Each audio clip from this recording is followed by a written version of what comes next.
how did the opportunity present itself for you to actually become a member when you started as a fan? I mean, I would say the roots were started back in 2013. We played a club date with them in Mobile, Alabama at the Soul Kitchen, and I hung out with Phil for basically the whole night. And I was just like, oh my God, I'm hanging out with Phil from Taproot. This is great. But like another one of those, like, dude, we vibed, we connected. And then fast forward a few months later, we're doing CPR Fest and we got to open that. Taproot's there. I walk up to Phil and I'm like, and I tap him on the shoulder. I was like, hey man, do you remember me by chance? And he was like, yeah, Taylor from Catharsis. And my jaw went to the floor, through the decking, and hit the ground below. Cause I'm like, what do you mean Phil from Taproot remembers not only my name, but my stupid, weird, hard to pronounce band name? I was just blown away by how good his memory, because he doesn't have to remember anybody if he doesn't want to. I mean, he's Phil from Taproot, and got to see Steve again and Mike, and I believe Nick, or no, Dave was playing for them, so that was the first time I actually met Dave, just through talking with him. And I was like, dude, if you guys ever go out on the road, like you need support, like we'd love to come hang out with you, man. And he's like, yeah, I'll put you in touch with my manager. And I was like, what? And so I started talking to Eric Baker. And next thing you know, Eric picks up Catharsis and we're on the 2013 winter tour. And I had a fucking ball with those. Honestly, I hung out with Taproot more than I hung out with my own band. But like, we just all connected. And, I know people have their reserves, and I guess you could say negative thoughts and stories about Mike, but like he was always nice to me. I never had a problem with the guy. Every single one of them were amazing to me. And then that's when I got to know Steve a little better and figured out that he's just this weird anomaly of a human being, but I really enjoyed being around him and I could make him laugh every now and again, back in the day. And, it got to a point of where after that tour, I stayed in touch, like Steve wouldn't really, Steve's kind of an introvert, man. Like he doesn't really talk to a lot of people. I'd say he's more active now than he has been in the last, 10, 15 years or so.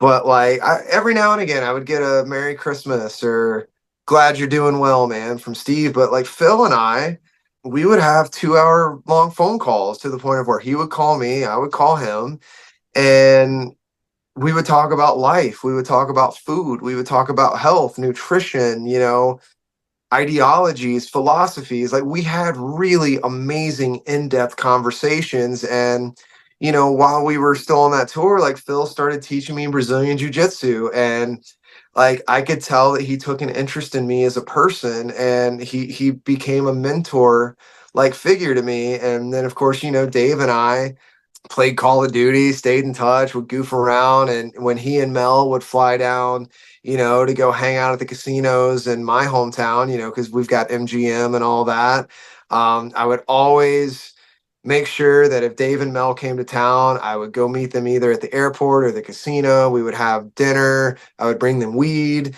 and we would always hang out. And, Mike and I would have phone calls. I helped him sell a couple of guitars because I'm a gear whore. I buy and sell and flip all the time. I worked at music stores. So I maintained a good relationship with them after that tour. And another fun fact, I was actually supposed to join Taproot 10 years ago. All the love to Dave Lizio, but Dave was here. Dave was up in this area. I was still in Mississippi, so it was going to be a logistical nightmare for me to be the guitar player of Taproot, but Phil had brought it up way back in the day and they had been talking about me, but it didn't happen. So I was like, oh man, like that's kind of cool that they wanted me in the band, but it didn't happen. So whatever. And then fast forward when I moved to Detroit and, Dave and I start creating what would become Full Circle. Dave starts sending all the songs to Phil and Steve, and he was like, dude, listen to what this kid's doing. He's still active. And they started hearing all the songs and they asked Dave, they're like, oh shit, this is really good. Where's he at? And he was like, he's in Detroit, bro. He moved up here So Phil and I started talking a little more and more. Randomly, I get a message from Steve on Instagram, and he was like, "Yo, dude, we're looking at maybe playing a show. Would you want to come jam?" And I texted Dave, and I was like, "Bro, Steve just mentioned me playing a show with them," and he's like, "Dude, that's special." He was like, "Steve doesn't talk to anybody." He was like, "That's really cool." He was like, "Keep it to yourself. Don't say anything." I was like, all right, oh my God, that's amazing. And so, I start getting that, feeling in my chest, and like it's that takeoff feeling. And then one day, and I'd started my painting business, and one Can of the can you first, share the name of your painting business? Because it's yes, aptly titled. rock and roll painting, baby. Let's go. Yeah, Rock and beauty. roll painting. And I service all of Metro Detroit. And honestly, I go anywhere. If the money's right, I'll be there. The first realtor and property manager and his wife that like decided to come meet me on a property, bought me lunch, and sat down and broke bread with me, Matt and Sam Stillman. I still do work for them to this day. I absolutely love those two. They've got a new, I mean, she's a year old now, but that's still new. They've got a baby girl named Isla. They are the epitome of what a hardworking, beautiful family can look like. Like, I love those people so much. I cannot stress that enough. And they had invited Macy and I to go eat with them, and we're sitting around the table, and I get a call from Phil, and I was like, "Oh, hold on one second." And I'm because like when anytime Phil will call me, I'd like, "Oh my God, I can't wait to talk to Phil." And he's like, "Hey, dude, we got Blue Ridge Rock Festival. Do you want to play guitar for Taproot? We want you." And I just like tears start streaming down my face because I've been waiting on this for 10 years.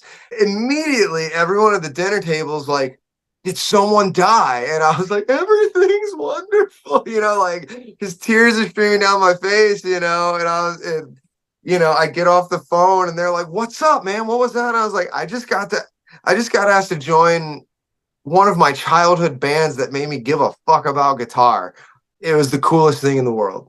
And I remember talking to Phil after that. He's like, I know this isn't as cool as Metallica hiring, Rob Trujillo. And I was like, but it is, bro.